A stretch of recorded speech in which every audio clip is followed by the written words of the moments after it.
ගරු ජනාධිපතිතුමනි, ඔබතුමාට තියෙන්නේ මේ බුද්ධ ශාසනය චිරස්ථායී කරලා බුද්ධ ශාසනය ඒකාග්‍ර කරගෙන බුද්ධ ශාසනයේ නිවැරදි ස්වාමින් වහන්සේලා බිහි කරන්න නම් සන්නස්පත්‍ර තැනින් තැන බෙදා හැරීම නෙවෙයි, කල යුතු දේ සියලුම ස්වාමින් වහන්සේලාගේ ධනෙ රාජසන්තක කරලා රජයේ සතුව අරගෙන ස්වාමින් වහන්සේලාට මුදල් පරිහරණය කරන්න අකපයි.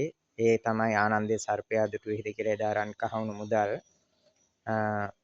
ඒ මුදල් අකප නිසා ඒ ස්වාමින් වහන්සේලාට විනයට ඒ දේවල් පනවලා ස්වාමින් වහන්සේලාට නිවැරදි ප්‍රතිපත්ති පුරන්න දීලා ස්වාමින් වහන්සේලාට පයින් වැඩම කරන්න, ස්වාමින් වහන්සේලාට පාත්‍රයේ දම්පැන් වළඳන්න. මොකද පිඟන් කෝපවල දම්පැන් වළඳීම අකපයි. හේතුව සාංගික වෙන්නේ පාත්‍රයේ දම්පැන් වළඳීම පමණයි. ස්වාමින් වහන්සේලාගේ අෂ්ට පරිස්කාරකයේ ඇතුළේ තියෙන පාත්‍රයක් පමණ නිසා භාජනයකට පරිහරණය කරන වස්තුවකට දානේ වළඳන්න තියෙන එහෙම එකක් පමණ නිසා ඔය කරගෙන යන සන්නස පත්‍ර බෙදා හැරීමවත් මේ බුද්ධ ශාසනය චිරස්ථායී කරන්න ස්වාමින් වහන්සේලාට උගන්වන එකවත් නෙවෙයි. බුද්ධ ශාසනයේ තියෙන සුනාත ධාරේත චරාත ධම්මේ, සුනාත ධාරේත හදාරේත ධම්මේ නෙවෙයි.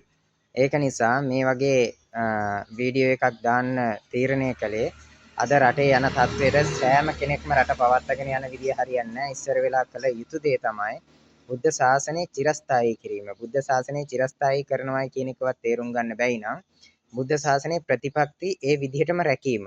බුදු පියාණන් වහන්සේ පයින් වැඩම කළේ, මහා සංඝරුවන පයින් වැඩම කරේ. එහෙනම් පයින් වැඩම කරන්න ඕන මේ වාහන පරිහරණය කිරීමවත්, මුදල් පරිහරණය කිරීමවත්, සෙරෙප්පු කුඩ පරිහරණය කිරීමවත් නෙවෙයි කරන්න ඕන. පාත්‍ර දරාගෙන 1500ක් 2000ක් ඔක්කොම 28000 ගාණක් ස්වාමින් වහන්සේලා ඉන්නවා. ඒ ඉන්න ස්වාමින් වහන්සේලා වෙනුවෙන් මේ ස්වාමින් වහන්සේලා ටික ඇති මේ බුද්ධ ශාසනය බබලවන්න.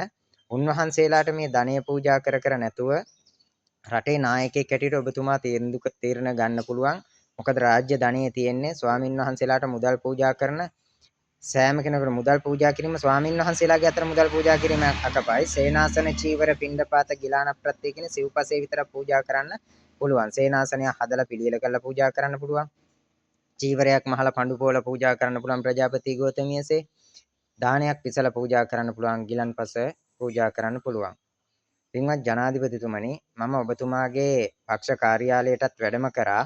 ඒ ඇවිල්ලා පෙළවත්තේ එහෙට ඇවිල්ලා දානෙත් වළඳලා වැඩියා. නමුත් ඔබතුමාව මුණ ගැසෙන්න පුළුවන් කමක් තිබුණ නැහැ. ඉතින් ඒ නිසා මේ ජනාධිපතිතුමාට මේ ගැන දැනුම් දෙන්නේ පුළුවන් තරම් ඉක්මනින් ධර්මයේ ස්ථාපිත කරන්න ලෙසයි අශෝක රජතුමාසේ. ඔබතුමාට තෙරුවන් සරණයි.